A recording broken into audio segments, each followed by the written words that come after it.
party, invited everyone you knew. You would see the greatest gift would be from me. You know a crazy story about that song? That's the Golden Girls theme song. And I watched a documentary on the Golden Girls. It just happened to be on. I don't know, I'm being weird. It just was on the background. I didn't really care, but that song was like a whim.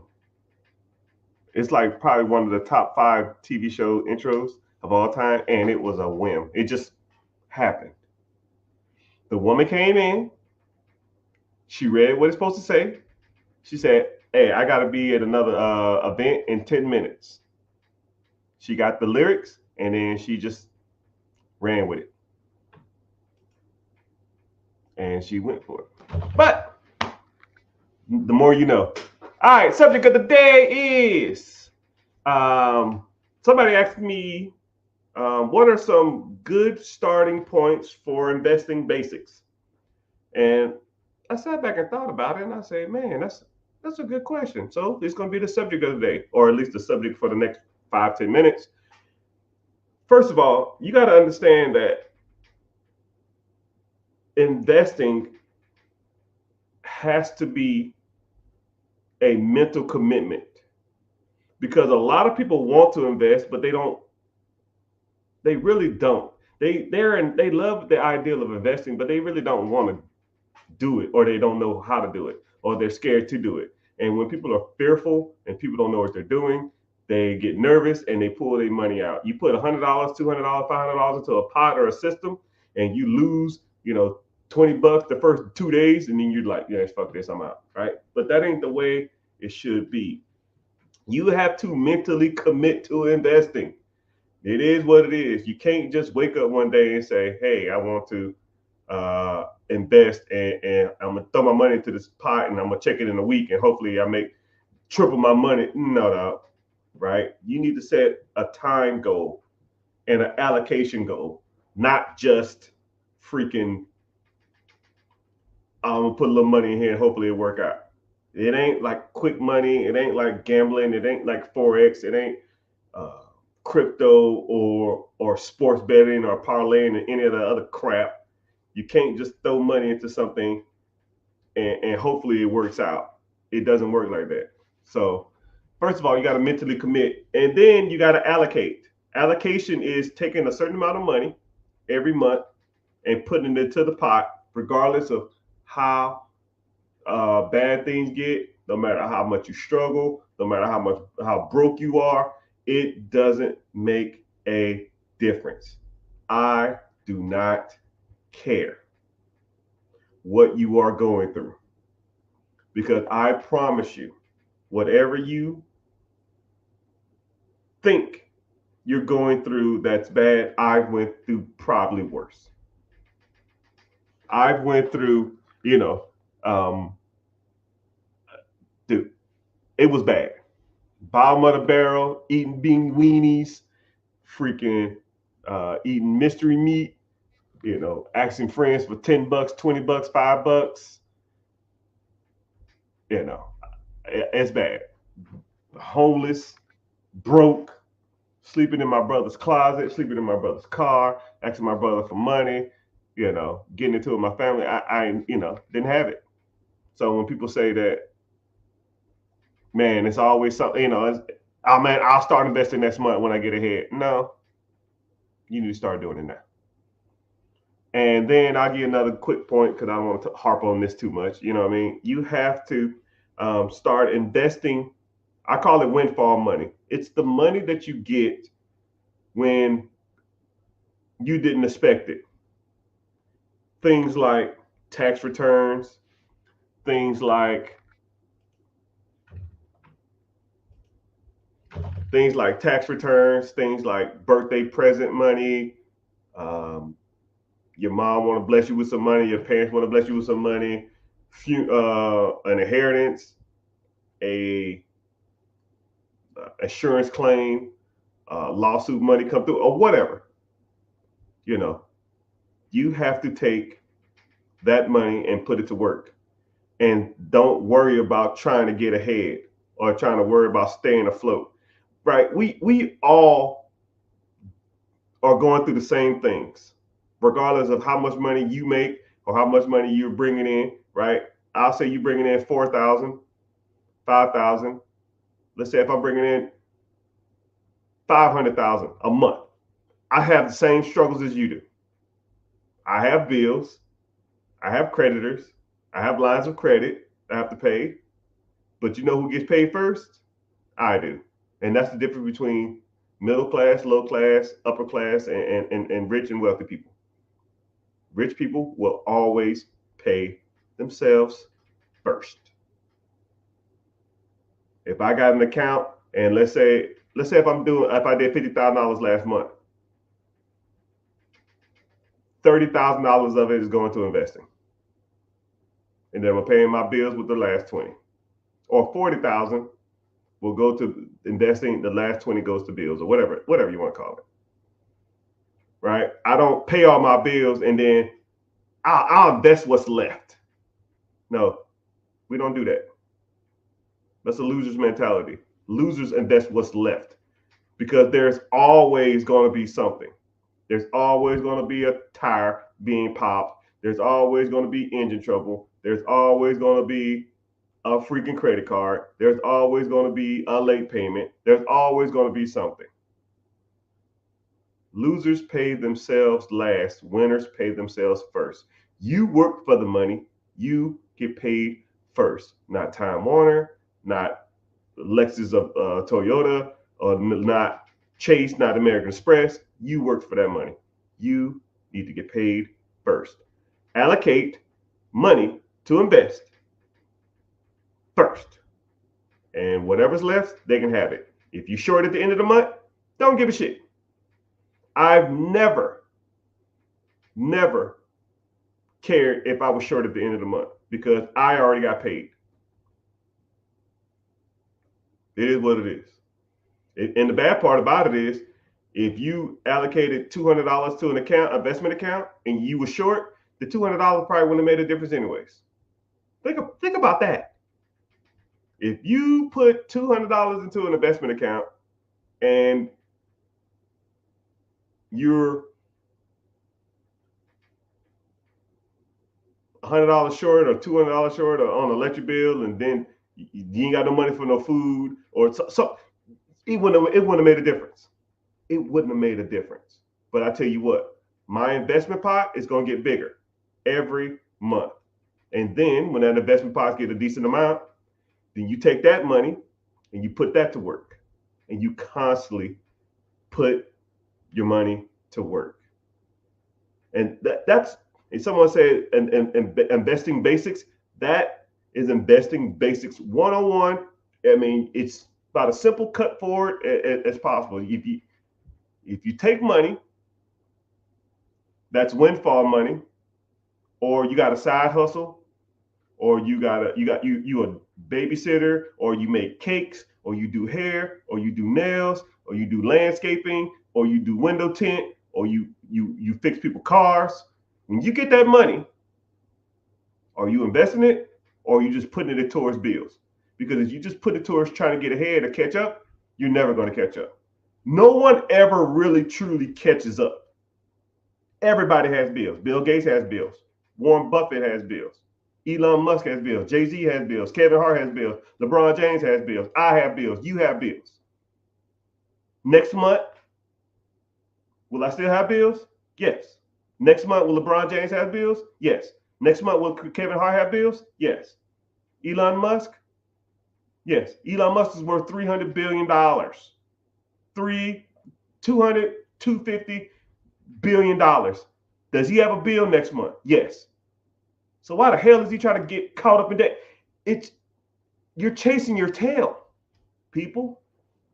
And until you understand that basic understanding, you'll never get ahead in life. And that's about as simple as it gets. And that's just investing. That's not including the real estate stuff. That's not including the business acquisition, storage units, Airbnb, Turo, storage units. I mean, whatever, vending machines, whatever. All that stuff is irrelevant. If you don't understand basic inflow and outflow of money, the rest of that shit you're never going to figure out. But Glad everybody here. Welcome into the chat, everybody. We're live streaming from all platforms: Facebook, YouTube, Twitch, Instagram, and all over. So, what's happening? Miss Vibes, I see you. What's happening? I appreciate y'all for checking the stream.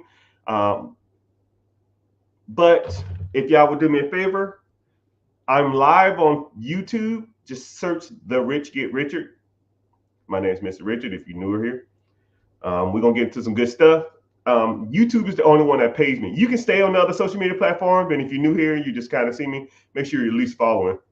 But head over to YouTube, and also too, YouTube comments feed into my feed first, so it actually helps me out, and I actually get paid there too. So you can stay here for all you want to. I'll answer pretty much every question live, and I'll try to get to your question as soon as possible. You just got to, feed your questions. One thing I don't like about Instagram though, it like I have to like constantly read thing. I got to constantly refresh my screen. I don't like that. But welcome in. So let's go ahead and get started. If you have any questions or preguntas, and see what what you want to talk about. So initially, I just started off talking about investing because a lot of people. I'm trending on a couple of social media sites for talking about basic investing. So just that's kind of the subject we're talking about. So individual asked, they want to start a trucking business. Okay. I tell people all the time, in this modern age, there's no point of starting anything. Why reinvent the wheel when the wheel has already been invented? Just buy the wheel. Would you go to eBay and build a car? Would you go to Home Depot and build a house?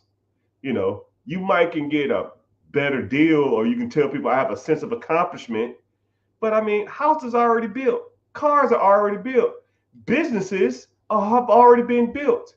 There's tons of baby boomers who are going to be retiring in the next 5, 6, 7 years.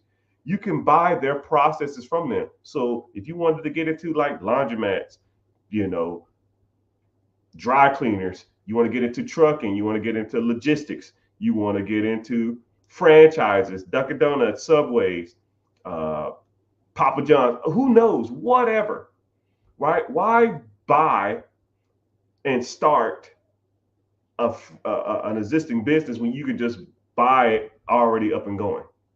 And then the requirements are way less to do it existing than it is to do it from scratch. So here we go. I'll put you in quick perspective of starting from scratch. Let's say you go out to the SBA or go to the bank and you say, hey man, I want to start a restaurant. I don't freaking know. And I know this for sure to be true because I have a buddy of mine who just did this and I was breaking it down for him. So let's say you wanted to start a restaurant. Cool. You have to go do what's called a build out. That means you got to go rent a place. You sign a triple net lease. So you locked in for 5 to 10 years. Then you got to do what's called a build out. You got to go in there and you got to get plans and come up with signs. You got to come up with all this other kind of crap, right? Then you got to get that approved. And that's going to take 6 to 8 months, maybe, probably damn near a year. So that build out is going to be $100,000. Okay. But let's say you got a loan for $500,000. So now that business is going to cost you $100,000 just to build out. Right. And then you're going to have to, you got to get food. You got to get inventory. Right. And then you got to train employees. But you got to train employees and you ain't made a damn dime. So you're doing all this other kind of stuff. You got to get inventory. You got to train the people. You got to come up with a schedule. You got to pay managers. You got to hire assistant managers. You got to come up with menu ideas. You got to come up with just all this other kind of crap, right? And let's say you borrowed $200,000 from the bank to do this, right? You're a year in, $200,000 in the hole, and you ain't made a fucking dime. Not a damn dime. But, and then what's crazy is you open up the door day one, you have what's called a burn rate, meaning that not only are you paying the current lease, you are paying for a lease off a loan that you got a year ago. So let's say if your line of credit of $200,000, say the burn rate on that bad boy, the payment on that shit is 10 grand a month or something. I don't damn know. You in the hole 10 grand a month just in credit cards or a line of credit, not including the current bills on the business. So now you have employees, you still got more inventory, you got staff, whatever. Right? So now let's say that burn rate is another $10,000. So you're a negative $20,000 a month and you ain't made a freaking dime. Okay? Not a dime. Negative $200,000 in the hole, and then you're losing $10,000, $20,000, $40,000 a month. So you got a damn sale. Let's say the average meal is, I don't know, $10. You got a 28% food cost. You got a 12% employee cost. That's 40%. And that's not even including taxes. I'll give you another 10% in taxes. So you sell everything, that's $5 out the door. So $5 comes in. So, basic math, if your burn rate is $20,000 a month divided by $5,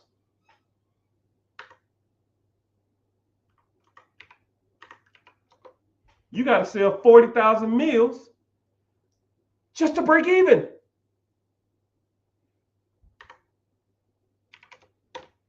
So you need 133 customers just to break even. I ain't talked about marketing. And then you got to get your name out there. And if nobody knows about you, you're screwed. But let's just say there's a business for sale. Same concept that you wanted to come up with. Maybe it's 5-10 minutes down the road, 30 minutes down the road. Who cares? Same concept as whatever you want to do. Because I promise you, there's not a business for sale or idea you can come up with that's not a business for sale somewhere in your area. I promise you. Whatever idea you have in your head, there's an older person who's turning 60, 65 that had the same idea 40 years ago. And he already did it. He or she already did it. You can just buy their process. Now let's say that same business is down the street for sale for $500,000. Well, Mr. Richard, I was only going to spend $200,000. Why would I spend $500,000 when I can spend $200,000? Shut up and listen. Now let's say that business is $500,000, and let's say that business is bringing in $200,000 to your pocket. Okay. The requirement from the government states that you need to bring in that you only need 10% down to purchase this business. And if you get some seller financing, you only got to put 5% down. So as little as $25,000. So let's say, for example, they didn't do seller financing. I'll be realistic. So now you got to come up with $50,000. You put $50,000 down. You buy the existing business. You owe the government $450,000.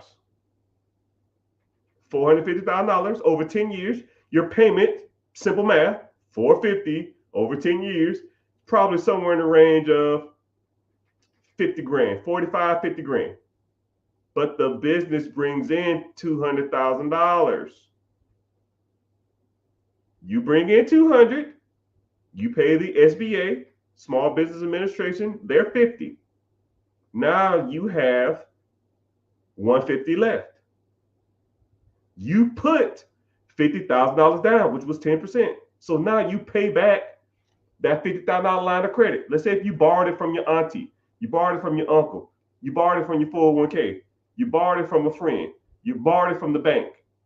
You paid them back in the first 6 months. And you still have $100,000 left of cash flow. So let me get this straight. Year one, I bought a business. I put $50,000 down. It was $500,000. I owe $450 to the SBA or the government. My payment is $50,000. It makes $200,000. I pay $50 to the bank or the government. I pay $50 back to my line of credit. I borrow from myself, or borrow from a friend, or borrow from a crackhead uncle, whoever, and I still make $100,000 first year. So you can spend a whole year building out a business to lose $20,000, $30,000 a month, or you can buy a business, put a tenth down, make money day one. The government's happy because you're continuing that service in the community. The line of credit that you borrowed, the $50,000, or whoever you borrowed that from, they're happy. They got their money back. You're happy because you're going to make $100,000 a year from a process that you just bought. And, everybody's winning. And the person that you bought it from is happy because they got their money and now they can go and retire. Win, win, win, win, win. All I do is win. And that's how the game works, people. At least when it comes to business acquisitions. But if you wanted to learn more about this, I got to give a shameless plug. I do apologize. If you want to learn more about this, I have a webinar this weekend. This Wednesday at 9 p.m. EST. Links in the bio. It's called Be Your Own Boss. Sign up. I don't sell you information. If you want to come to it and just learn a new way to think outside of the box that you've been conditioned to your whole life, because you have been led astray, my friend. You've been taught your whole life to go out, do good in school, get a job, go to college, get married, buy a house, have kids. And none of that shit is financially growing. None of it works. You've been led astray. You've been chasing the rabbit down the hole for 10, 15, 20 years probably, and it ain't worked out for you. You're learning your information from people who are broke. Teachers, broke. Your parents, broke. Grandparents, if you had a blessing to meet them, probably broke. Your freaking neighbors, broke. Your friends, broke. Your college professors, broke. Your co-workers, broke. Your damn boss, broke. Broke mentally and broke financially. Because they think that they're getting ahead and they think they got some power in the world because they're telling everybody what to do, making an extra $2 an hour. It's trash. Trash. You got to learn from people like me who teaching you the real deal, Holyfield. You have to teach. I have to teach you investing. And I call it the 4 pillars. First of all, we got to work on your personal credit, right? You can't be going out here be trying to get $1 million loans with a 400 credit score. We got to fix that, right? You need to know the ins and outs. You know the difference between hard inquiries, soft inquiries, credit profile, FICO score, credit scores, all the bureaus, how they pull, how to boost your credit, how to be more pleasing to the banks, and then when you have to start focus on business credit and LLCs, S corp, C corps, sole proprietorships, EINs. If you want to get into trade lines, you want to get into net 30s, net 60s, net 90s, all that's just trash too. But I like to talk about it because I like people to know that I'm not out here playing around. I know what the hell I'm talking about, right? Then you got to start focus on pillar 2. That's investing. Mutual funds, ETFs, index funds, mutual funds, stocks, bonds, If you want to get into crypto, you want to get into short-term investing, you want to get into long-term investing, whatever, right? What's the best apps to do it with? What's the easiest way to do it, right? I need more money. We got to start teaching you about trimming the fat, because a lot of people have a lot of fat in their bank account, a lot of it. Because if you sign up for a one-on-one or a coaching program or something, first thing I'm gonna do, yeah, bro, let me see the fat. Oh man, I don't have a lot of bills. I don't have a lot of bullshit. Let me see. Netflix, Hulu, Disney Plus, Carvana. I mean, not Carvana. Lyft, Uber Eats. Dude, what the fuck, man? Uber Eats last 6 months. Click. It says right here you spent $1,400 in the last 6 months on Uber Eats. Not only are you too lazy to cook, you too lazy to go pick it up. That's a double negative.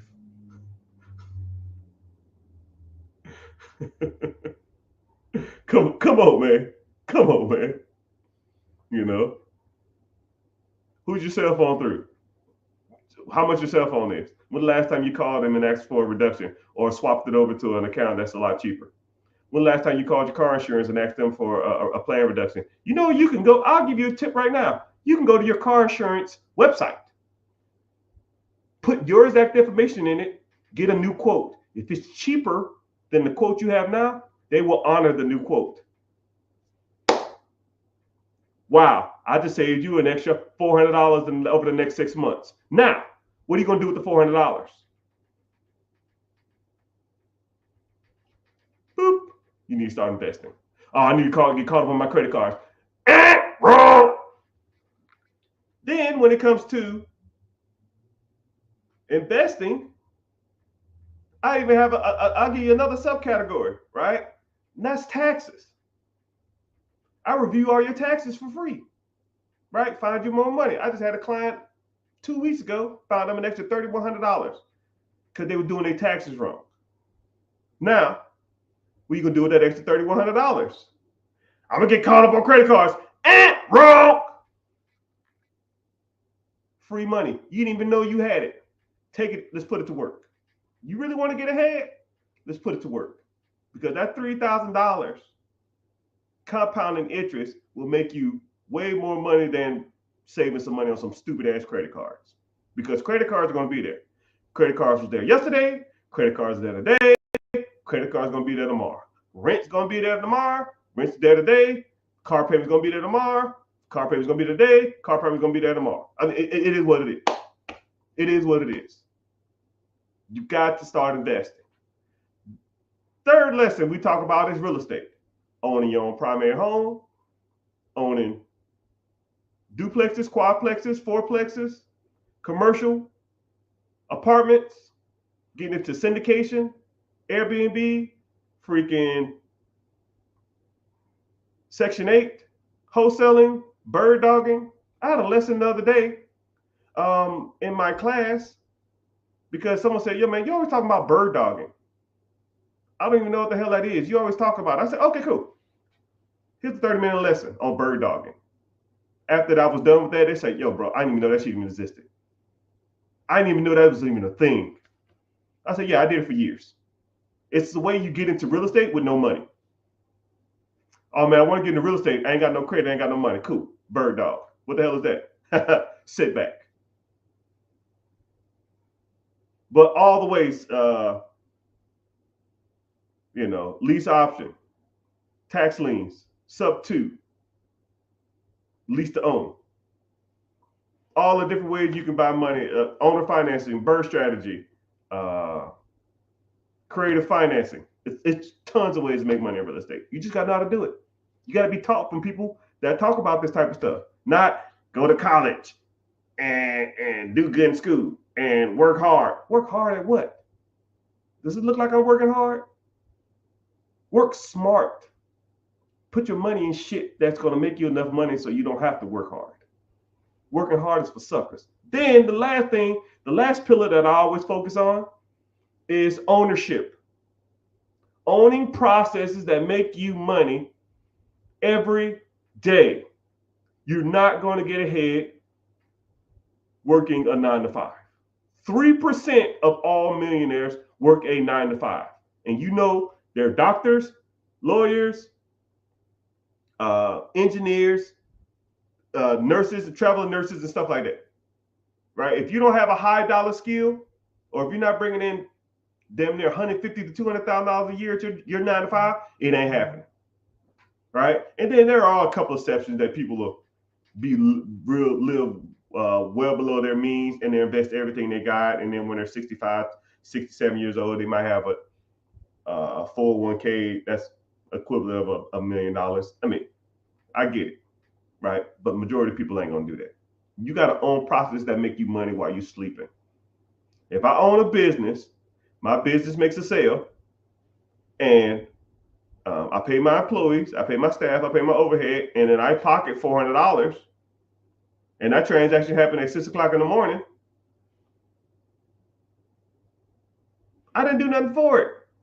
Now, how many processes can you own that pays you $500 a day that you do nothing for?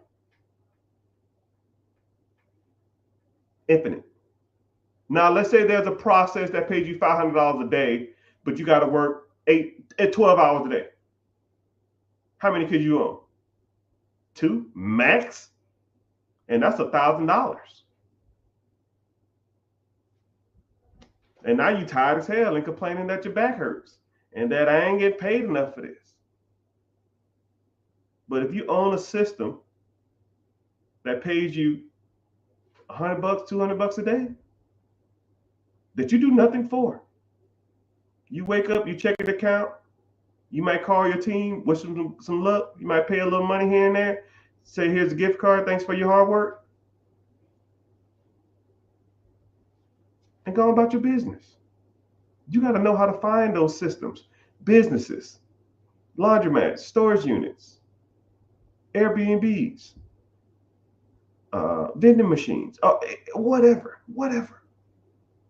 You got to learn about those systems, and nobody is going to show you in your circle. Your teachers, your college professors, your friends, if you got roommates, your co-workers, your family, your mom, your pops, your brothers, your sisters, your kids, right? I'm not trying to be an asshole, but they don't know what they're talking about. I listen to people talk for 3 minutes when it comes to money, and I almost just like, I don't even want to hear it no more. You don't know what you're talking about, right? I started my financial journey in 2008. I bought my first piece of real estate, and I listened to every financial book or read every financial book in the library. Every one. 107 books, and I'll never forget it. I read a book a day, which was rough, but I didn't know. I had no fucking clue, but I know I wasn't going broke again. And I tell you what, the things that I learned from all those books, and I've been applying them all through the years, and I know what works and I know what don't. Right now, I don't know, 6 figures a month, easily. Right? Some months I do better, some months I do worse, but I don't care. And then all that money comes in, and I reinvest it, because that's the game. Pay myself first. I just gave you that lesson. But if you're interested in this type of stuff, you like talking about money, you like talking about different ways on how money works, you done with the rat race, you tired of the 9 to 5, right? My last push, and then we'll get to some questions. Click the link in the bio, join the free class. It's called Be Your Own Boss, right? I don't sell you information. If you come through, you listen, you hang out for a little bit, ask me a couple questions, and if you want to move forward, we move forward. If you don't, you never have to hear from me again. I don't care. I was fine before you, and I'll be fine after you. I don't care. I just got tired of people for years asking me, yo, man, do you have like a program or something where you can sit back and teach people? And cool, I'll walk you through that process. I'll show you what I have to offer if you're interested, and if you are, right? But you'll get a lecture before we even start, right? I'll break down a lot of this financial stuff before we even start. So, yeah. So let's go ahead and get started. Somebody says, I want to own a laundromat or a dry cleaner that is absentee, but what if my manager quits? What is your fail safe? Okay, good question. What if your manager quits? Generally, management in a laundromat, McDonald's, Dunkin' Donuts, Subway, don't give a shit. Management typically are older people for the most part. Older people generally have families. For them, people just don't up and quit for a reason. They just, you know what, y'all, I'm done. Peace. Um, it's 12 o'clock on Friday. Today's my last day. I'm out. Because if they do that, they're gonna call you and say, "Hey, man, I got a referral here for John Smith. How was he?" Well, he was a good worker, but he just quit on me one day. I don't know if he's gonna do that with you. He just left, and they're gonna ask him about that in the job interview. And they say, "Yo, man, why'd you just quit? You told him on Friday at 12 o'clock that you're gonna leave, and then you just left. Why'd you do that? Are you gonna do that with us? Now we're not gonna hire you." So more than likely, if a person is older and a person has more responsibility, they're not going to just leave you high and dry. First of all, they have an obligation to probably their family, right? A spouse, man or female, male or female, and or their kids. So more than likely, they're going to give you the respect and give you a cushion before they quit. And if they just leave, right, more than likely, you're going to have other people working there. So you can either do two things. One, if a manager ups and leaves randomly, just I leave, right? Which is kind of weird, but more likely they're not. Every job I've ever been to or every place I've ever worked at has the guy or the girl who's probably the best worker around. I want you to think about your job. There's a guy or a girl that hey man, who's the hardest worker in this place? You already know. When I was in the military, you already knew the guy or the girl. They was the go-to. They did everything. They always worked hard. They never talked bad about anybody. They just went there, worked, left, right? And they worked their ass off. We all know those people. First of all, more than likely, they was already doing managerial roles anyways, or they was already the assistant manager. Boom. Congratulations, young man or young woman. You're the manager now. If you want to do that. Or you tell the individual, hey, you're going to quit in 2 weeks. Let me find a person to replace you over this next week. And then after the week, when I bring him or her in, then you train them how to do your job. And then after a week, you're done. About as simple as it gets. And I hope that helps. And have I ever had that happen? No. Nope. What's up? I got a question. Ask the question. Preguntas, questions. So here we go. Are you able to do a one-on-one, devise a base plan based off persons going through business-wise? Yes.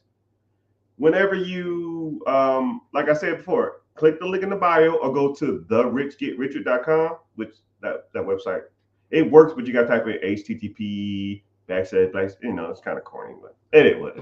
So, but you can just click any link if you're on Instagram, YouTube, Facebook, Twitter, Twitch, X, TikTok. Just click the link in the bio. It's a link that'll say "Be your own boss." Just go to that website and just sign up. But yeah, and if you need a one-on-one and you want a one-on-one, we'll go from there. But like I said, my one-on-ones is super extensive, and we break down everything, right? It's kind of crazy. I think I did a one-on-one maybe a couple of weeks ago, and the guy was like, "Okay, you ready?" I said, "You ready?" He said, "Yeah." He said, "Okay, cool. When it comes to businesses, I want to do." I said, "No. Nope. We got to get to the basics." So we ran through everything, right? We're gonna talk about his credit. We talked about his investments. We talked about his income. We talked about short-term goals. We talked about mid-term goals. We talked about long-term goals. We talked about his credit. We talked about ways to get out of debt. We talked about side hustles. We talked about all his debt. Talked about revolving debt that was trash. We talked about debt that his house payments. We talked about his car payments. We talked about it all. We talked about cutting the fat. We did all that type of stuff. Then we talked about investments. He was like, I was like, you want to invest in real estate? He said, well, real estate in my area is kind of shitty. I said, cool. Where you live? I said, no, it's not. Look, showed him all the areas that he should be investing in. He's like, shit, I didn't even know this place even existed. Man, they paying this much rent. I said, yeah, and look how much these houses cost. And I pulled it up on the map, and I was just showing them houses for sale, right? Tons of them, right? And I said, look, let's look at the Section 8 programs in this state and see if it's rent friendly. And Section 8 was charging, they was giving 20% more in that state. So if he saw a property that he could buy for $700 a month, and the rent was $1,500 a month, but the Section 8 was paying $1,750, you're making $950 a month. That's almost $12,000 a year of one property. If you made $12,000 off of one property, how many properties do you need to have to quit your job?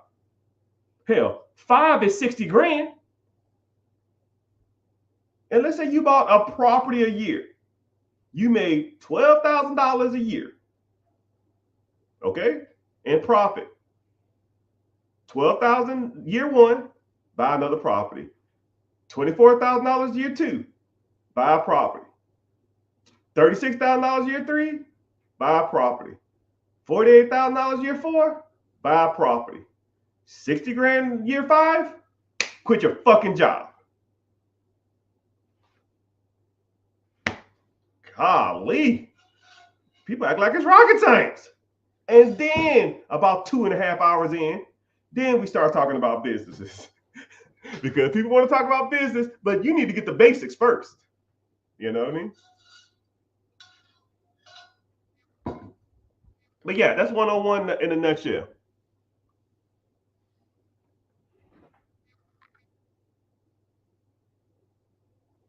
Quick question. Go ahead, ask the question. I'm zoning. Whatever y'all want, man. I'm giving it. I'm giving y'all the game.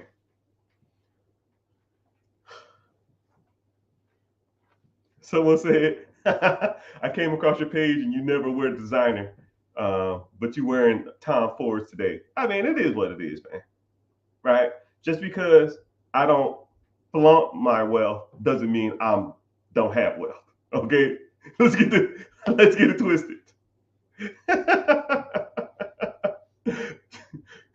Just because you don't see the money don't mean I ain't got it, right? And then one thing about it too is my sister okay, if y'all know what the Real is, my sister owns a consignment store, almost like the Real, and sometimes she'll get a lot of like name brand clothes, and sometimes they'll be sitting for a while, and then they'll just be ready to move units. And a lot of the stuff that I get, it'll just be like consignment stuff. They'll be like, oh man, these Tom Fords, I think they was like $400. They was on her website for $100. I think the guy wanted like $50 for it, and she takes 50. You know, she had them for sale for 100. The person gets 50, and she gets 50. She gets half of whatever she takes or whatever she sells it for. And then I said, yo, how long they been sitting? She said, oh, these been sitting a while. I said, what's the consignment fee? She said $50. I said, yo, I'll give you $50. I'll take it off your hand. And she was like, yo, give me 60. I was like, hey, always be hustling, right? Right. I don't expect a handout from anybody, right? So yeah, but yeah, if you ever see me with designer stuff on, more than likely that's where I got it from. But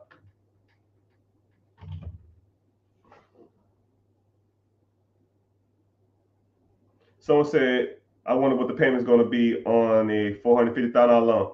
Hey, simple math, man.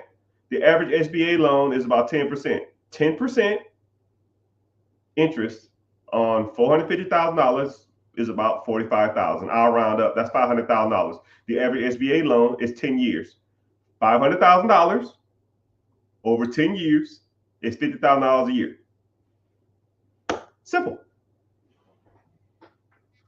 Say word. Where do I sign up? Click the link in the bio, my guy. And then we also talk about credit, and we also talk about business funding, because a lot of people don't have access to capital, and I'll show you how to raise capital, how to get your own capital. If you get access to capital, how to properly liquidate it, because sometimes these banks be charging like 20, 30, 40% to get access to this money. in the form of cash. And there's better ways to do that. I try to do. I'll show you how to do it. Do you think private A investments like Energy X is long-term investments? I don't even know what Energy X is. I'm kind of simple on my investing. I'm not out here trying to chase. I call it chasing chickens or chasing pipe dreams, man. Oh man, I'll give you a great example. It was about when I started making a decent amount of money. I started getting into like some crazy investments. That's where I learned a lot of my hard knocks.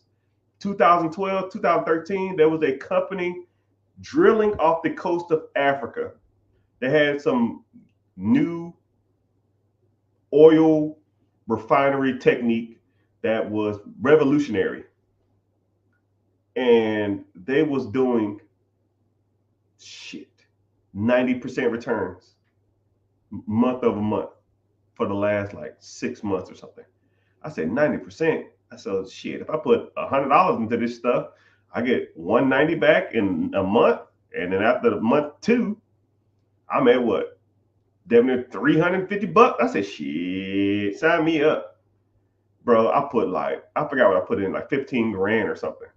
And that 15 grand turned into almost $90,000 in the first, I want to say like 13 months. And I was like, hell yeah, I'm going to ride this out. I ain't going to long-term invest this. And, before I knew it, my $90,000, and dude, it happened so fast. It comically was probably over the next 2, maybe 3 months. My 90,000, I was like, okay, cool. I'm gonna ride it down a little bit, and if it gets a little lower, I'm gonna get out of it. It got down to almost like $45,000 to $50,000, and I was like, yo, I'm done. Right? I still made 4 times the money.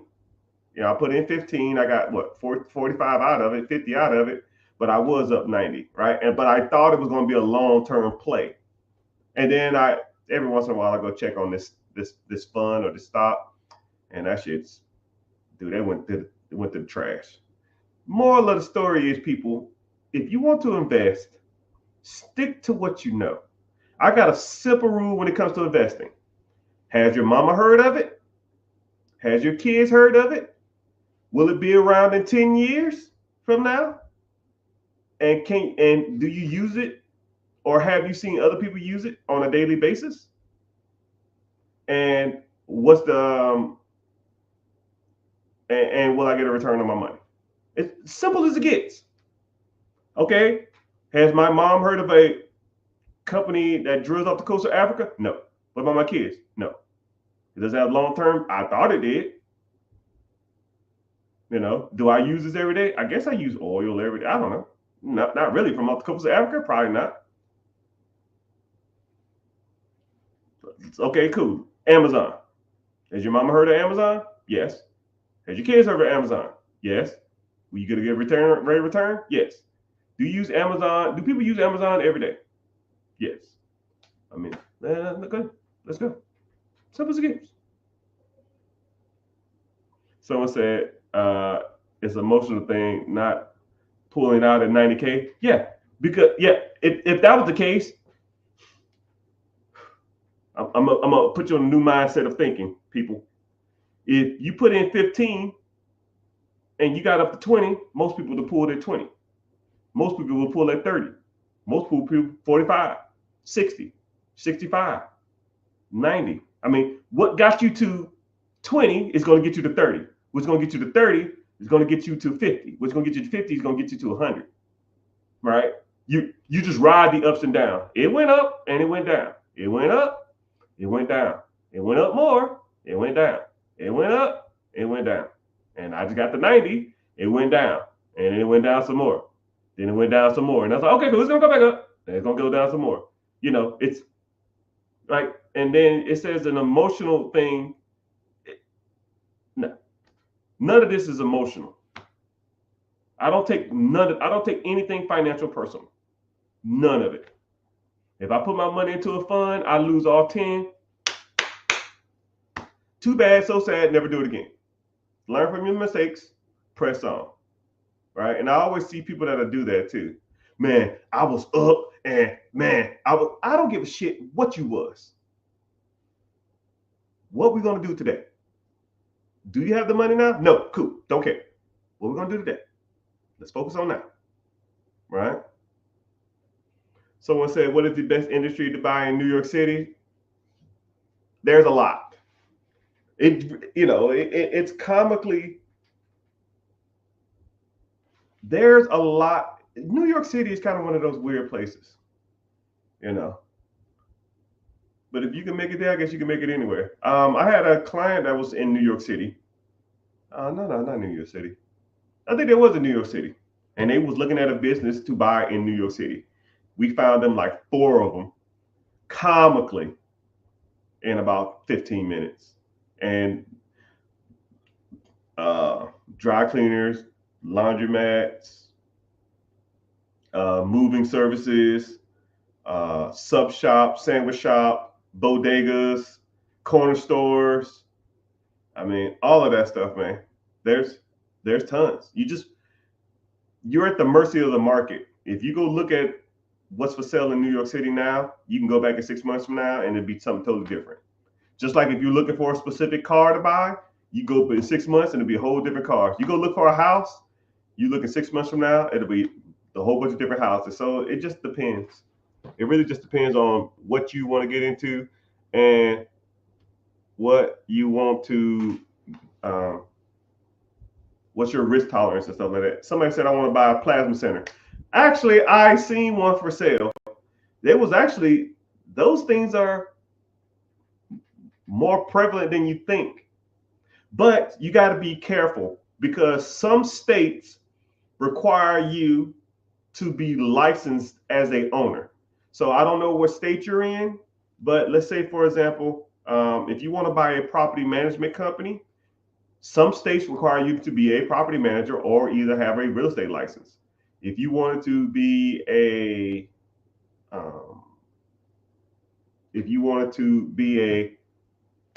a dog grooming business, some states require you to be like have a vet tech certificate or something. If you wanted to buy a accountant firm, some states require you to own a CPA or to have a certified public accountant certification before you own those type of establishments. So you got to be careful. But a lot of times, whenever you're buying a business, you can almost ask the owners, or you can ask the brokers, are there requirements for this state to purchase this or the acquisition of this business? But yeah, plasma banks, blood banks, the IV joint banks, and that kind of stuff. Yeah, I see those for sale all the time. I never really thought about it, but it is a good industry to get into if that's what you want to do.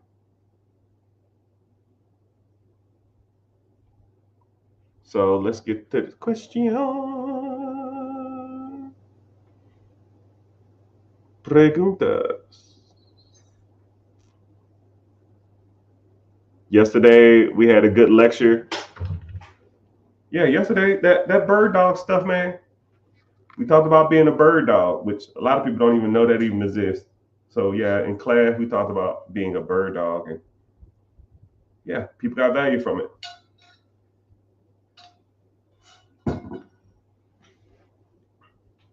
Do you think any business can thrive in America? No, not any business. Okay, I'm not like I'm a real big politically correct person. I don't like saying all or none of anything, right? Can no person make it in America? That it's grammatically incorrect. Does every business make it in America? Grammatically incorrect. Do I think that anybody with my personal opinion, with the right mindset, the right know-how, the right coaching, and the right steps, I feel anybody can be successful in America. I'll tell you like that. Anybody who comes through me, I feel like I could get you right. You just have to implement. You have to put in the work, right? I could tell you how to make millions and millions and millions of dollars if you just take the information and be like, yo, that was dope. No, come up with a plan. Like if we coached or you was in the program or I worked with you, I'm gonna give you plays. Every time we meet, I'm gonna give you 3 or 4 different plays, right? And all you're doing is like double dutch, right? Airbnb, nope. Syndication, nope. Airbnb, nope. Sub 2, nope. Section 8, nope. Buy your first rental property in a rent-friendly area. Yeah, I like that one. And that's all you do. You got to get into it, right? You can't sit back and do this all day in double dutch. You gotta hop your ass in eventually. You can't just sit there and, oh man, this is good information to learn. No, you got to do it, right? Will you be scared? Yes. Is it nervous? Yes. Are you tapping into something that you've never done before? Yes. But you will get a little rush, and it's kind of like a little adrenaline that'll come. And once you do that, you do it a couple times, it's almost like, dude, what the hell was I waiting on? It's almost like when you drive for the first time. When you drive for the first time, you're kind of scared, you're kind of nervous, you don't know what you're doing, you're kind of fearful. You think, oh man, everybody's gonna wreck, people are gonna crash into me, I'm gonna die. I saw a statistic that a lot of people die in cars. I don't never want to do this. You give it 2 years, you got the seat back, you don't put on your seatbelt, the music blaring, the windows down, you talking on the phone, you're texting, you eating at the same time. It's the same thing. It's the same thing. Over time, when you do some of this stuff, it will just come natural, and you will just easily just start looking for the easiest, fastest way to do it. If you buy one rental property, you can buy 2. You buy 2, you buy 4. And you buy 4, you buy 8. And then you buy 8, you can buy 16. And then after that, now you're looking for package deals, right? Or what they're called, portfolio deals, right? Those are the best ways to scale too, man. You know, you got a old investor who has, I don't know, 30, 40, 50 properties. Shit, why buy a whole bunch of single family homes, one a month, when you can buy 50 in a damn portfolio? Cool. How much are all these properties worth? I had them appraised at $2 million. Okay, well, what you want for them? Give me 1.6. Okay, well, 20% of 1.6 is 320. You put 320 down, you got $400,000 worth of equity. You pretty much get your money back as soon as you sign the shit. But that's how you scale. And then the rent will pay for your down payment. I mean, let's be real, people. Let's be real, people. But commercial break, y'all. Like I said, I give you 15 minutes worth of game, and you got to listen to me solicit for 15 seconds. 15 for 15, right? I don't know where you're watching from, TikTok. Just make sure you're tapping the screen. Let's tap for 15 seconds while I talk. 1, 2, 3, go. Just tap the screen, tap the screen. Instagram, I see you. YouTubers, I appreciate you in here. Let's see, the YouTube is bumping, man. I'm getting some AdSense today, man. Cut the check. Twitter in the house, Twitch in the house, Facebook. We need to work on it, but it's all good. But if you want to watch, it's the same platform. I see everybody's comments. I just get paid from YouTube to be here. So 2 things. 1, I have a free webinar coming up this Wednesday. Click the link in the bio. Join the free class. Like I said, I don't sell you information, but we talk about, raising money from the banks. We talk about buying businesses. We talk about buying real estate. We talk about credit. We talk about business credit. We talk about business funding. We talk about stocks, bonds, mutual funds, investing, compounding interest. It's a good little segment that a lot of people need to hear. But if you're interested, go over there and head that out, check that out, and when you do that, also then click back after you sign up, and then go to my YouTube channel and watch this from here, because like I said, I'll give you game for free, but YouTube actually pays me to be here. So, and it's not even a lot, it's like, I don't know, a couple $100 a week or something, just enough to like get my daughter some Michael Jordan shoes. She loves Michael Jordans, and I hate Michael Jordan. You know what I mean? But it is what it is. I hope I never meet that dude. But it's all gravy. It's all gravy. Why is Bitcoin considered the new gold? I don't know about that, Playboy. I don't know about that one, Playboy.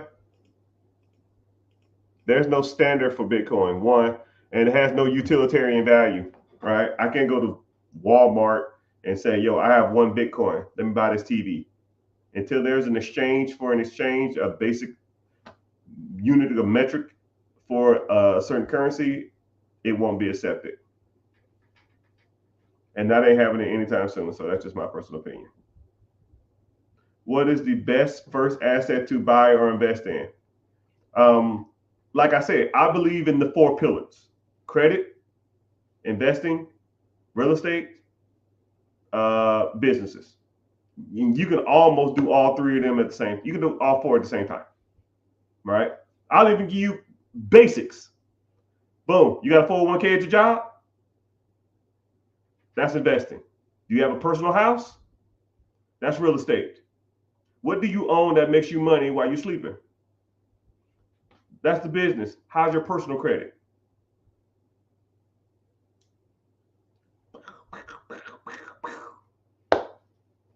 You should be tackling all 3 of those, all 4 of those, damn near every day of your life. Every day of your life. And the more you do it, the bigger the scale you get, right? You start out with a $200 credit card to build your credit, and then you work your way up to a $500 credit card. Then you work your way up to a $1,000 credit card. And then you work your way up to a $10,000 credit card. And then you start getting into the platinums and the black cards and the gold cards and the centurion cards, right? It ain't like fishing. You don't go out to a boat. You don't get on a boat and throw out a fucking hook and catch a marlin after 30 minutes of fishing. It ain't happening. You're not gonna catch a 2,000-pound fish after doing something for 30 minutes. No, it's steps to this, right? Investing. Do you have a 401k at your job? Cool. How much do they match? Cool. How much do you contribute every month? Nothing? Wow, that's free money. Well, Mr. Richard, there's tax ramifications. Shut your ass up with that shit. Are you investing? They're gonna match your money. Well, Mr. Richard, the corporations use your 401ks. I don't give a shit what they use. They're giving you free money. And you're complaining that a rich corporation is using you as a tax benefit? How about you complain that they make a dollar off the dime they give you? Complain about that. If you want to fucking complain about something, complain about how you give 40 hours, 50 hours, 60 hours a week to their ass, and they don't give a fuck about you. They'll fire your ass tomorrow. Right? You saw that article about that woman that worked at Wells Fargo? She was dead at her cubicle for 3 days before somebody noticed her. You think they give a damn about you? People be worried about the wrong shit. Man, did you see the Kamala Harris speech? Did you see the Trump speech? That shit ain't making me no fucking money. I don't give a shit who is in office. I didn't care who the last president was. I didn't care about the president before that. And I damn sure didn't care about the last president before that. How rich is this motherfucker gonna make me? Oh, none? Fuck that. Don't care. Not a shit about a politics. I don't give a shit about a boss. I don't give a shit about a coworker. How much money is that shit making you? If it's none, piss off. It's just crazy, man. Y'all focus on the wrong shit. Y'all focus on the wrong shit. And I hate to be angry and I hate to be disgruntled. And I just keeping it real, people. I'm keeping it real. Keep it real. Sometimes people don't like it. And if you don't like it, maybe it ain't for you. But I'll tell you what, if it makes me $1, I care about it. And if it don't make me any money or takes money out of my pocket, it can piss off. You know, I don't devote my energy to shit that takes money out of my pocket. Don't care. Don't care. Did you see the debate last night? How about I debate? I got a debate for you. What's a better ETF? QQQ, VL, or SPY? I don't know what that is, but you can tell me what they were talking about in the damn debate that you watched for 3.5 hours. I got a debate for you. What'd you name your LLC? Let's debate about that. Oh, I ain't got time. Okay, cool. I got you. Okay, cool. I got you. And then you know what I do? I follow your page and I put default on all your shit. When people in the comment section of an Instagram, I got a couple million followers, and sometimes I get petty as fuck. So what I do is, you talking shit in the comment section, ain't nobody got time for this. Cool. Follow, and I put your shit on default. 6 months later, 8 months later, 12 months later, you gonna slip up. Hey man, did you see that dunk LeBron James did? And I'm gonna say, oh, I thought you didn't have time to work on your business, but I guess you got time for the NBA Finals.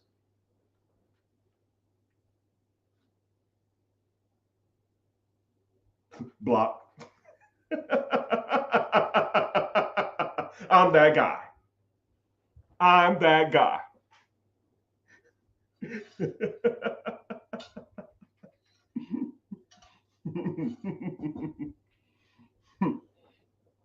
You ain't got time for that side hustle, but you got time to watch Patrick Mahomes throw backwards passes, huh? Okay, cool. I got you.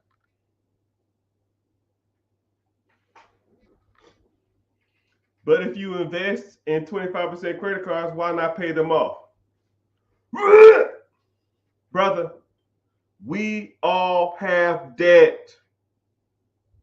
Let's say you have a 25% credit card, okay? Let's do a simple, basic math lesson. This is about as simple as it gets when it comes to people talking about, I should pay off my debt. Cool, I got you. Let's do simple math. If you put, let's say I'm gonna get my calculator out, right?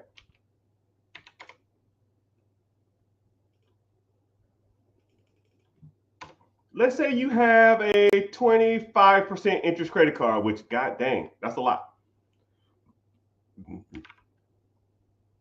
Let's say you got a 25% interest credit card, okay? And let's say your payment is, I don't know,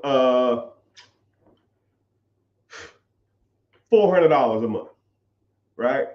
You send twice as much, okay? Twice as much, which is $800.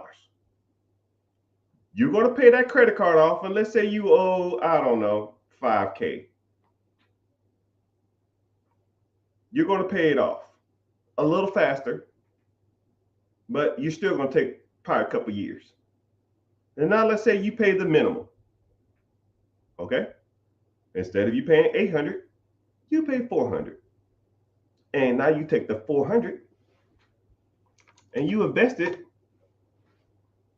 in an account, okay?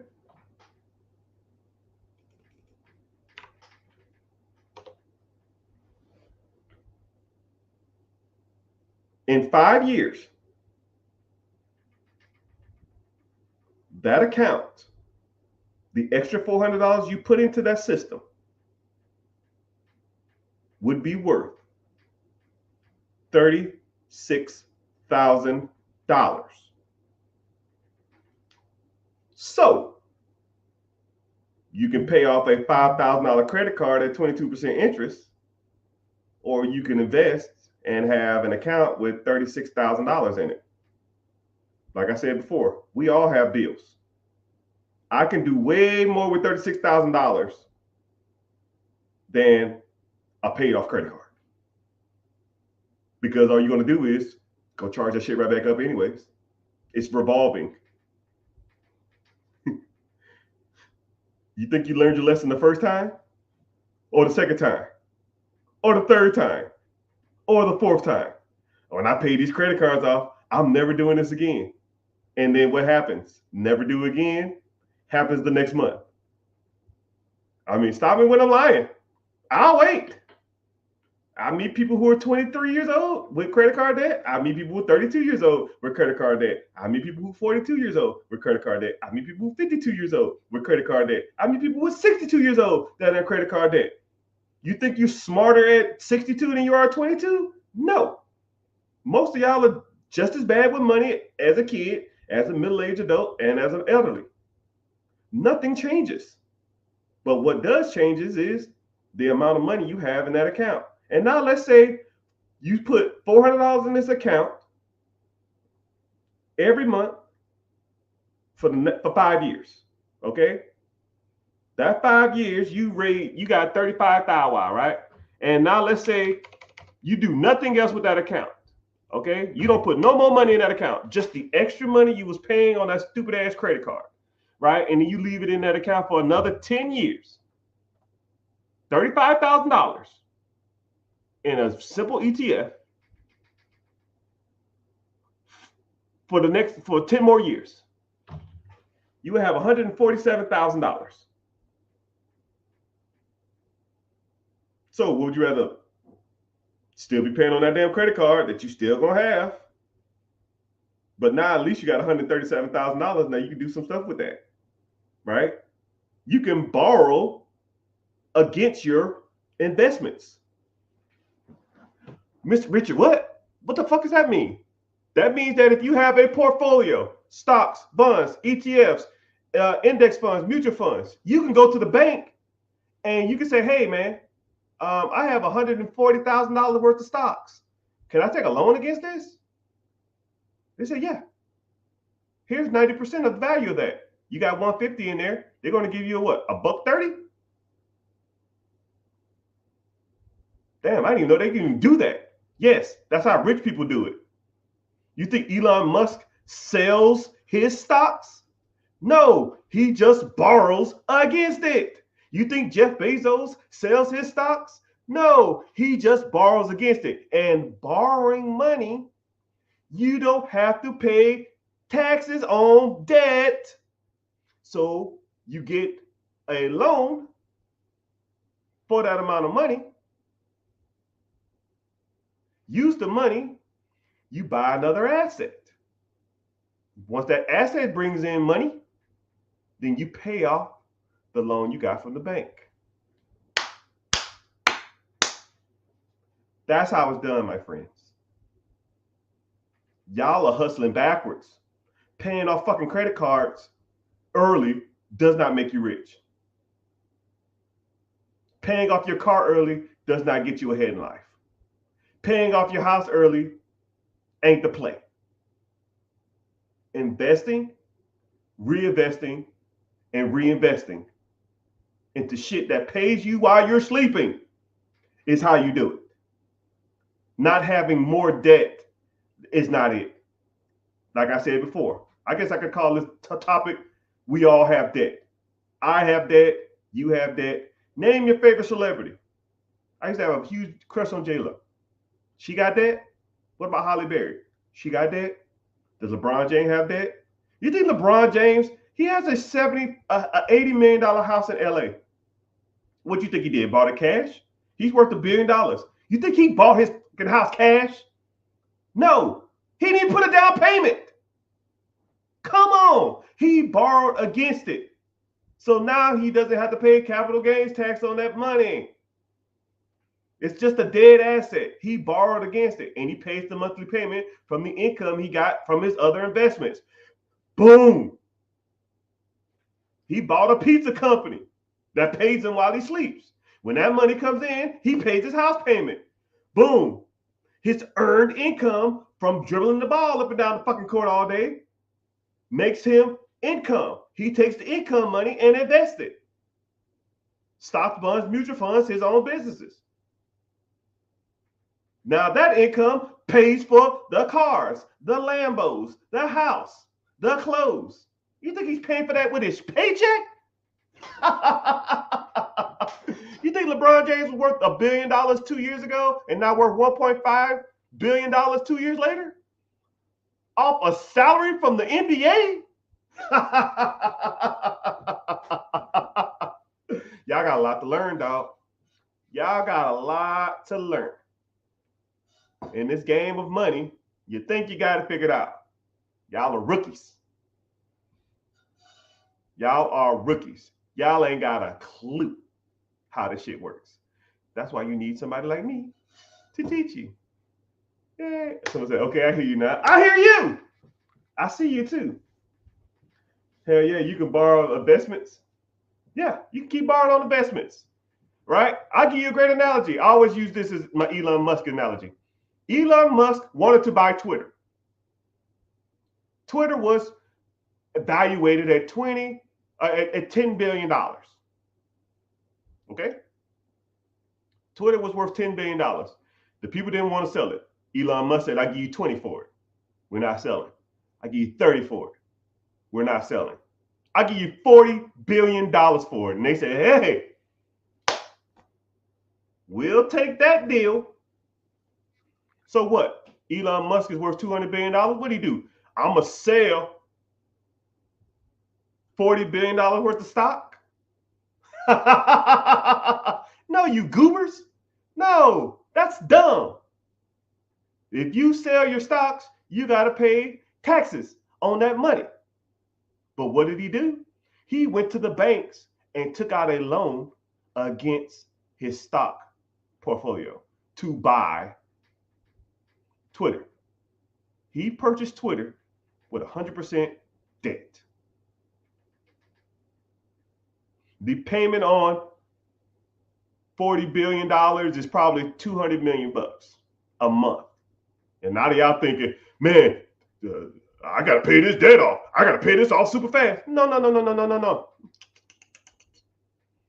Say if Twitter brings in $350 to $400 billion a month. 400 comes in, 200 goes out, you pocket 200. Simple as it gets, people. Now, if Elon Musk can do that at a $40 billion level, you can do it at a $40 million level. Hell, you can do it at a $4 million level. Let's keep going. You can do it at a $400,000 level. You can do it at a $40,000 level. Let's say if you have stocks or 401k, and let's say you have $60,000 in that account.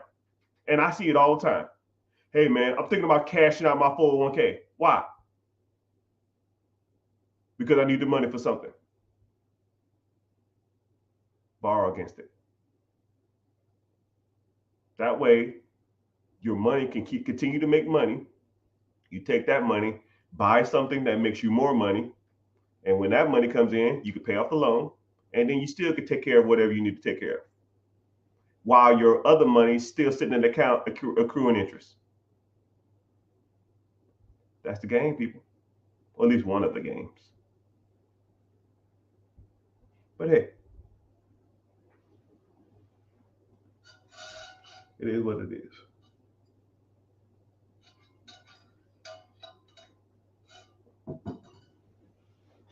Michael Jordan, he said, someone said Michael Jordan put them on all the game.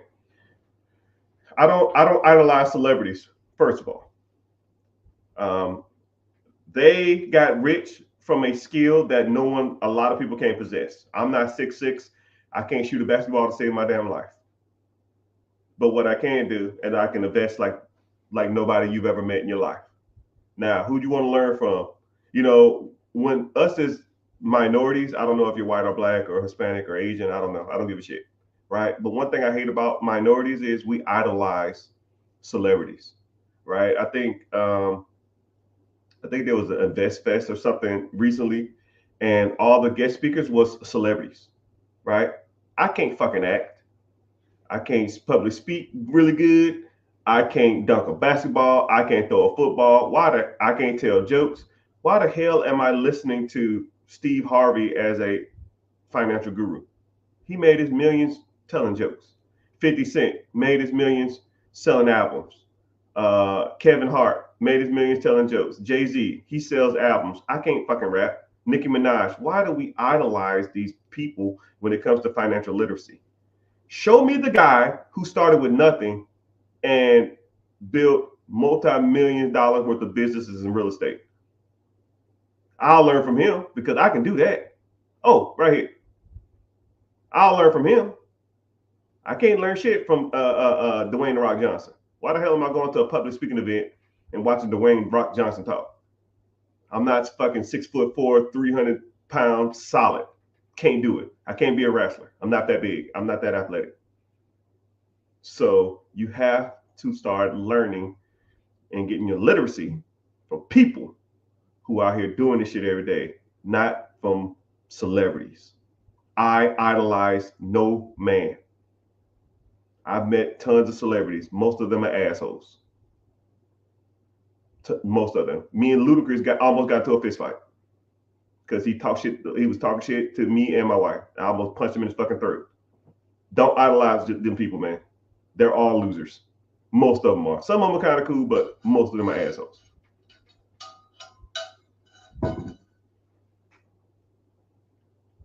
Baby mama be getting. No, I don't want to hear that shit.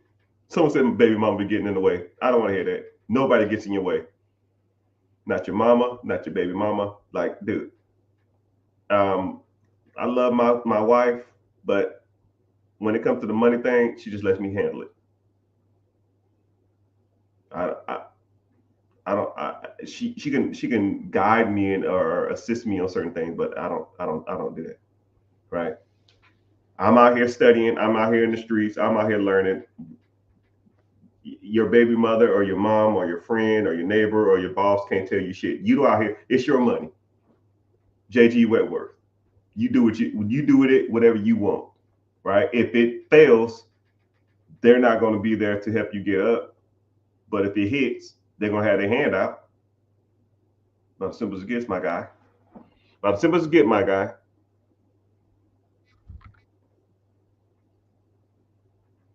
Someone said, learning wholesaling now? Yeah, brother. Someone said I look like Rick Ross.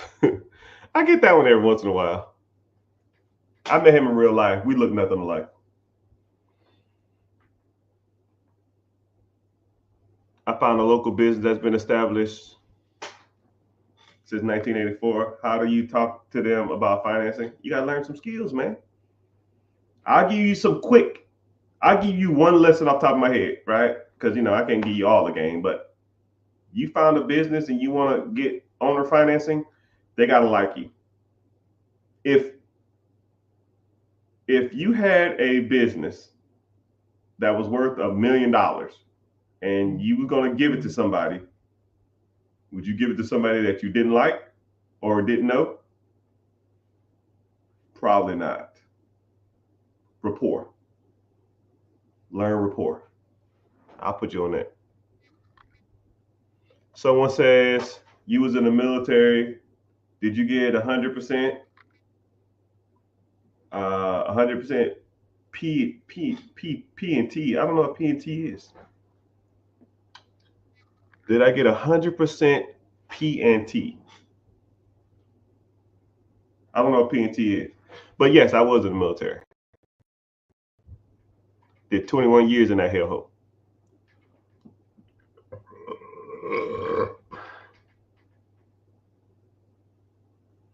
What's the best websites or the best apps to look for real estate?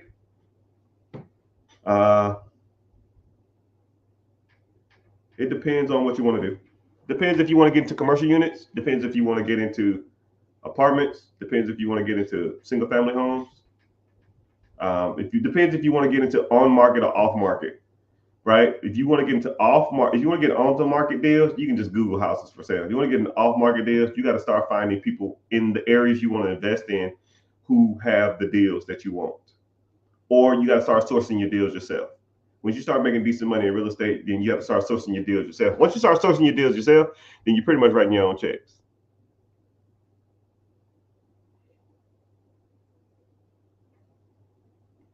But I'm glad y'all here. Y'all go ahead and give me some check-ins, man. Where where y'all from, man? Comment.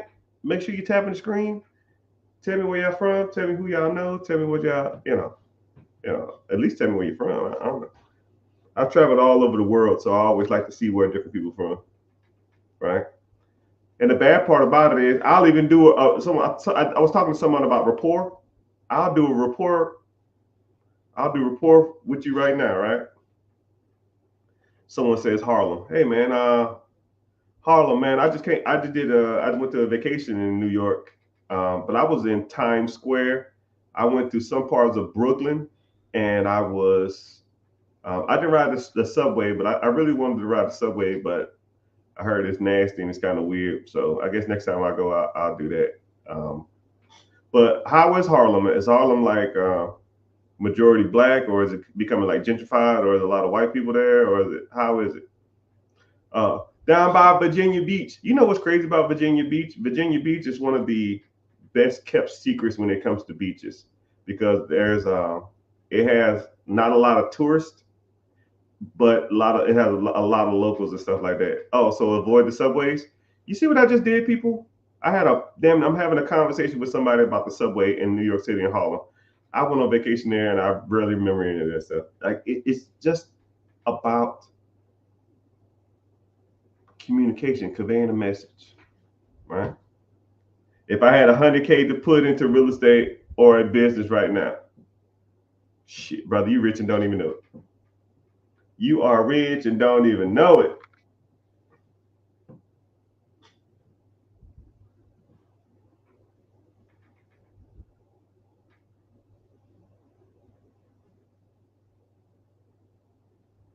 Someone said, uh, to your point, Jay Morris allegedly got $11 million for the Tulsa real estate fund. Yeah, and he ripped all them people off too. Ain't built shit.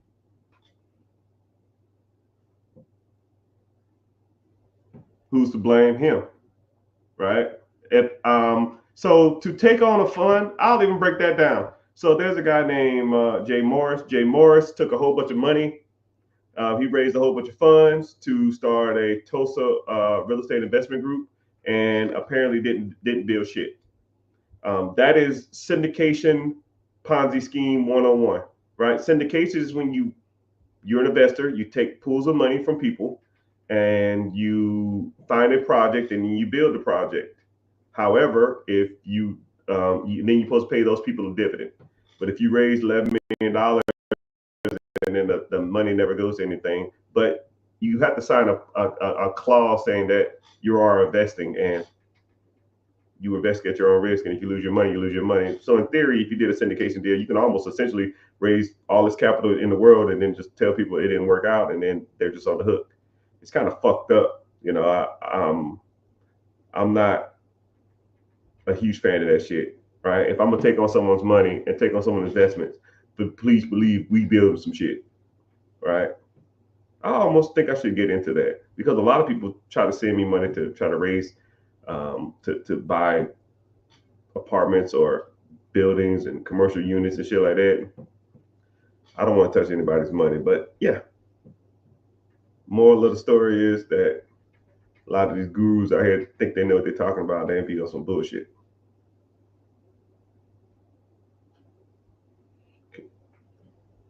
Oh yeah, I'll DM you. I'll see you.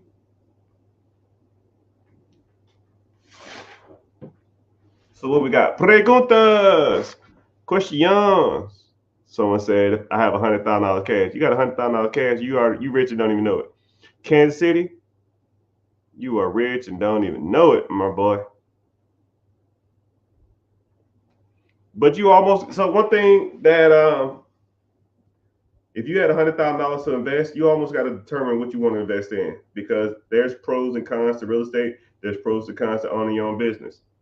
And to get started in the real estate is probably a little easier and a little faster, but There's tax benefits. There's capital gains benefits. There's a lot of benefits to real estate. I'm not gonna name them all. I named them in my head, but I didn't. I was like, yeah, I'm not saying all the shit.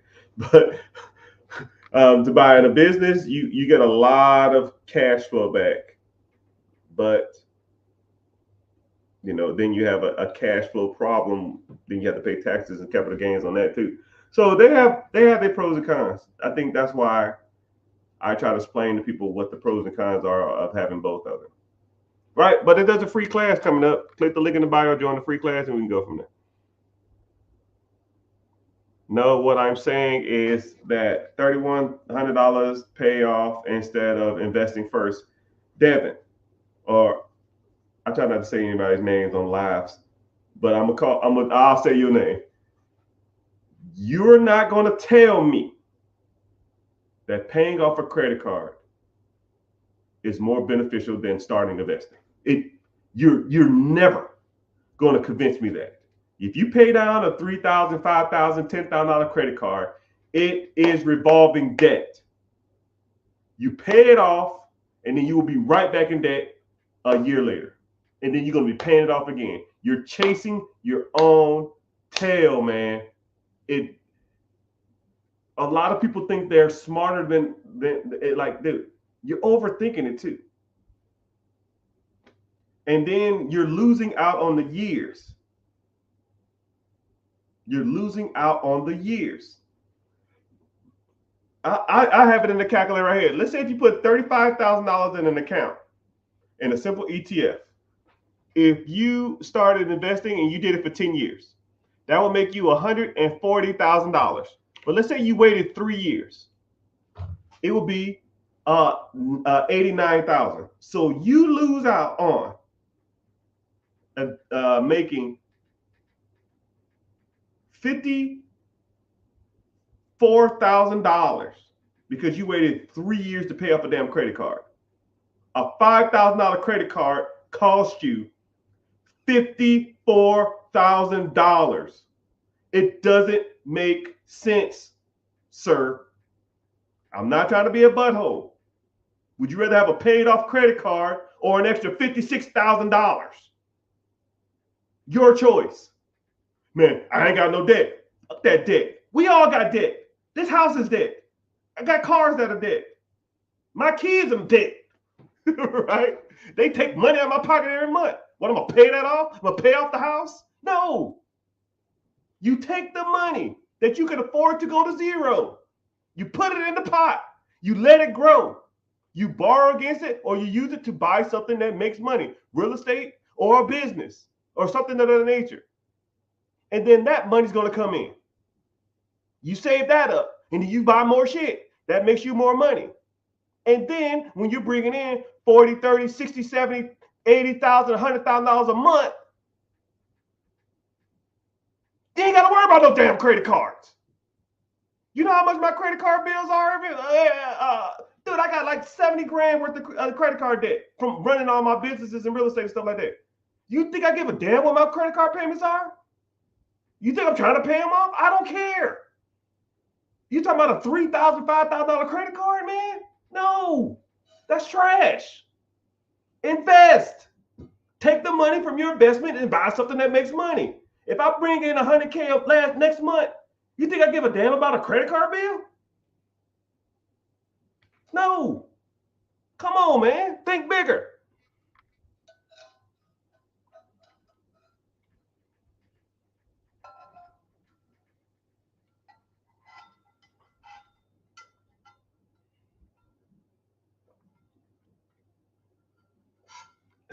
Someone said, I thought you just taught people how to buy gas stations. No, man, I teach you how to buy anything.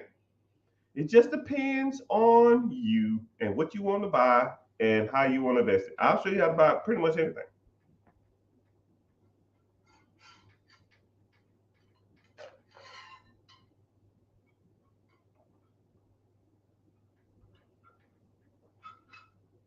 Someone said, if I knew about ETFs at 18, I ain't even going to read the rest. You know about them now. What you going to do? I don't care what happened yesterday, man. We don't care. I'm here to tell you right now, we don't care.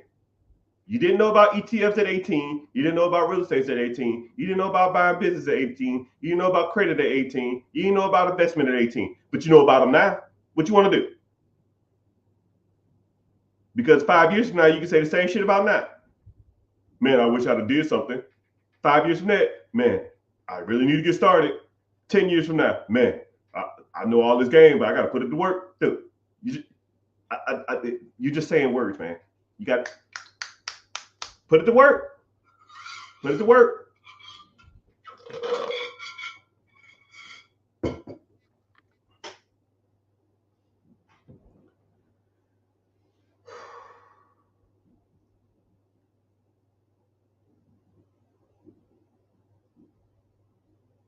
But thank y'all for hanging out. Appreciate y'all being here. Ask the questions. We cooking, man. We got a lot of people in this chat.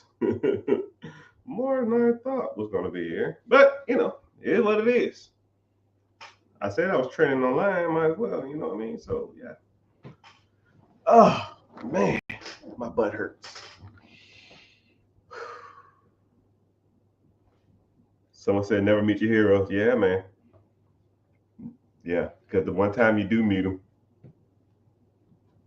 they'll be buttholes to you. And the weird part about it is, man, I'm not saying I'm a celebrity or I'm well known or anything, but even me, when I meet people, I still try not to idolize them, because if they turn out to be assholes, it's just gonna piss me off. You know what I mean? So it's all good. It's all good.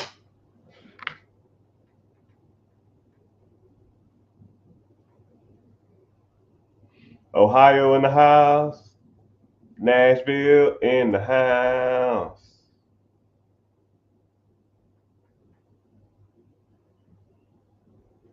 Someone said I'm a millionaire from real estate. Yeah, that's about as simple as it gets. You're a millionaire in real estate, and you probably got thousands of dollars worth of debt. It's funny that people look at debt as almost like a crutch. Listen to Dave Ramsey, man, gonna have you jacked up, man, because that's all he talks about. Man, you gotta get rid of the debt, man. The debt, make more money. Like, think about it like this. I'll even give you a super easy scenario. Let's say I'll give you a hypothetical situation, $20,000 worth of credit card debt. And let's say you make $5,000 a month. You got $20,000 worth of credit card debt. You make $5,000 a month. Is that a bad problem to have? You're damn right it is. Let's say, okay, boom, I'm gonna double your income. Now you make $10,000 a month. Is $20,000 credit card bad to have? Yep.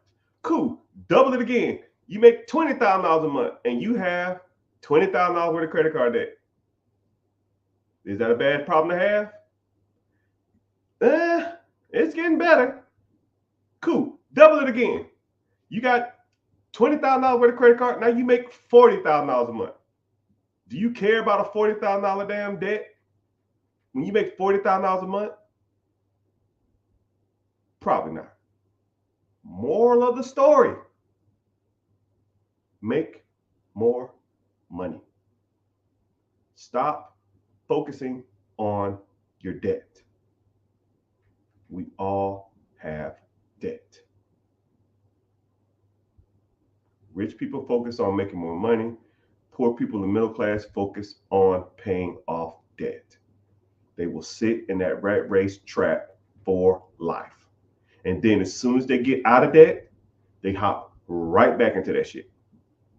It's like a mouse stuck in a glue trap, and he gnarled his damn foot off just to hop right back in that shit. People pay off $30, $40, $50, $60,000 cars to turn around and buy another $40, $50, $60, $70,000 car. People rack up $30,000, $3,000, $4,000, $5,000 worth of debt just to turn around, get their income taxes, pay the shit off, just to rack up another $2,000, $3,000, $4,000 debt. It makes no sense to me. Why the hell are y'all buying 40, 50, 60, $70,000 cars? Why the hell are you racking up credit card debt every freaking month? And then say, oh, I got to pay this off. And then you start a little side hustle. You start a little side business. You get some taxes. You get an inheritance. You get some birthday money. And then you turn around and you take the money that you worked for to get ahead just to pay the fucking card off, or to pay the car off just to buy another one. I had one person tell me once, yo, I'm so used to having car payments, even though my car is pretty much new. As soon as I pay it off, I'm gonna go get another one. In their head, that makes sense.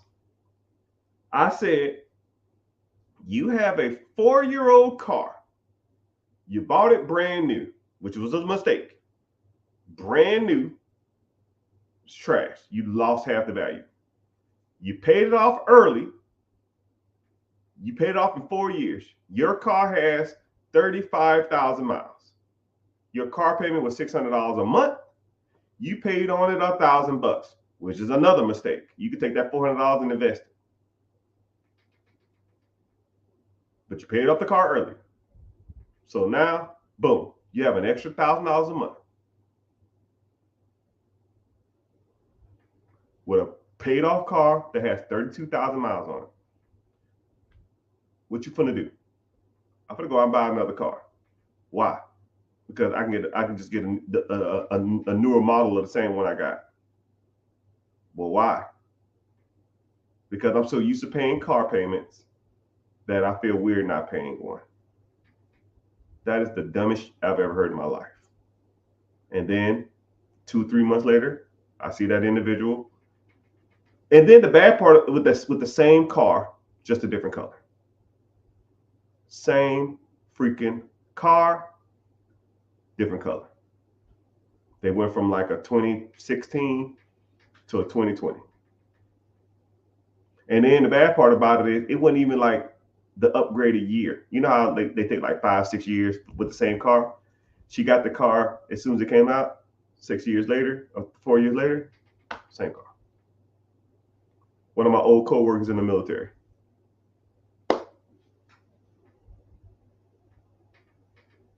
That individual will never be ahead in life. Never. Their financial literacy is a -10. They have no skills. They will be a worker bee or in the rat race for the rest of their lives. And in my head, I couldn't even save them. I tried, and I was like, you can just do this. You can just do this. You can just 1 year. Just wait a year. Take the $1,000, put it into some account. 12 grand, get a car there. No. Bought a car for 45, paid it off earlier. The car's worth 20. Trade in the car. They gave them like 16 towards another $45,000 car that they're gonna pay off early. I don't get it. I don't get it. People do that wrong. People don't know what they're talking about. People don't know what they're doing. People think they're good with money, but they are not. I'll say hi. And I want you to, I'm talking literally to you. When you think I'm not talking to you, this is directly towards you, right? I want you to take this as super personal as possible. You think you are good with money. You are not.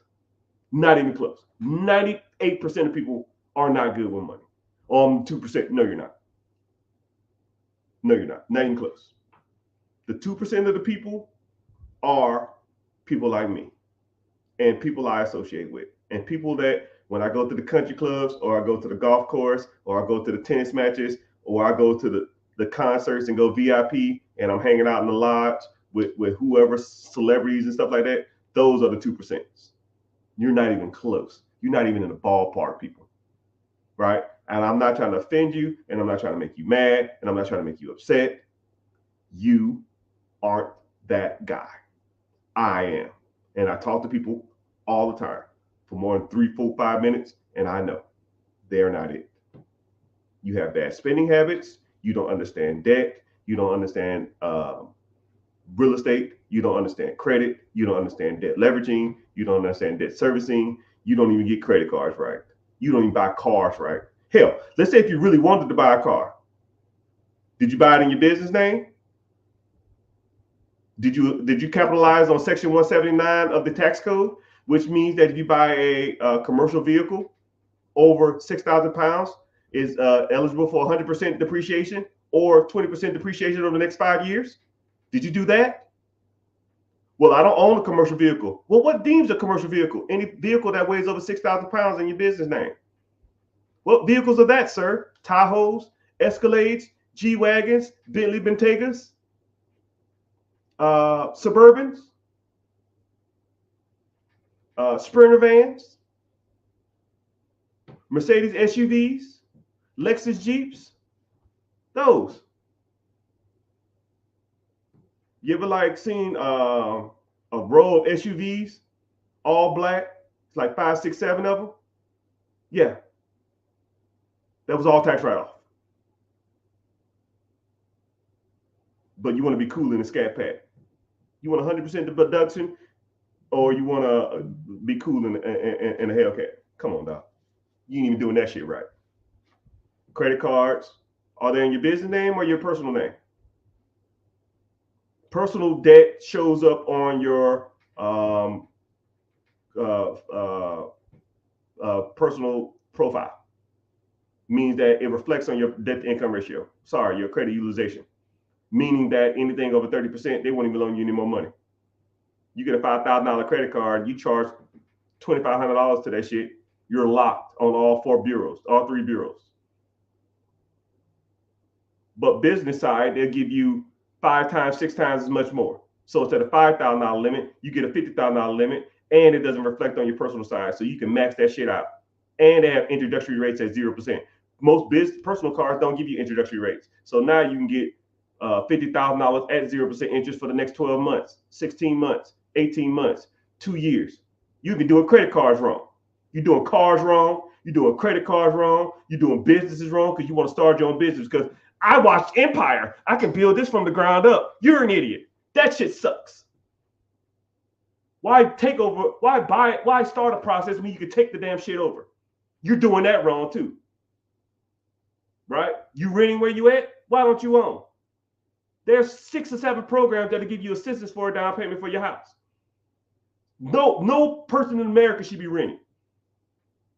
And if you are, you should be capitalizing on FHA loans, which you can qualify for every 2 years, which is 3.5% down.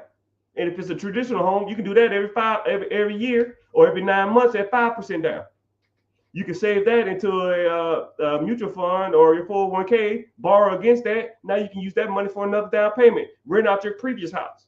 You can buy a new house every damn year if you wanted to, with 5% down instead of 20% down, which is traditional for an investment property. You're doing that wrong too. I'm the 1%. You're doing it all wrong. You don't know what you're doing. You are not that guy or girl. Every aspect of your business, every aspect of your finances, every aspect of your credit, every aspect of your investments are done wrong. I'm just calling a spade a spade. Sometimes I get tired of this shit. You need to learn how the big boys and the big girls do this shit. Now, if you inspired, you fired up, get your ass in this class.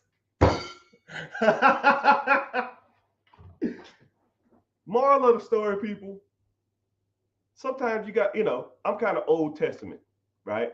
When my dad yelled at me and my mom yelled at me, I listened to what they said because it resonated with me.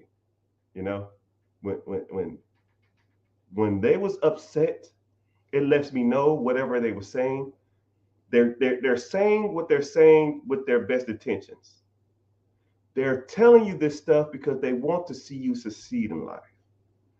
And they're seeing that you're on the wrong path and you're doing something wrong, and they just want you to straighten that arrow. Okay? Y'all got to do better, my peoples. All of y'all. Sometimes I have the wrong tack. Sometimes I come off as nice, but I am not out here playing around, people. You got to do better.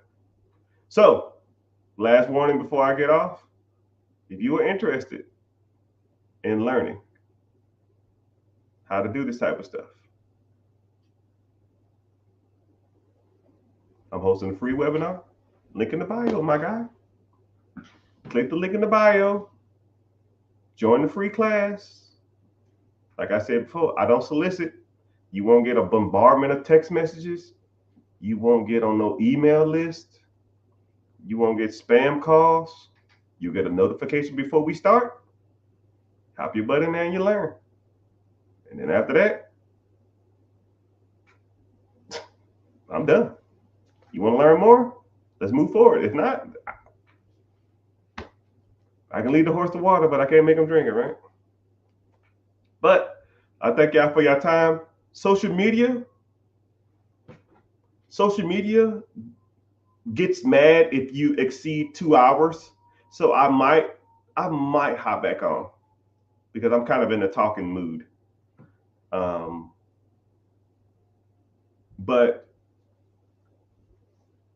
I don't know. But I'm about to head off. But join the free class. If you have any questions, preguntas, shoot me a text message.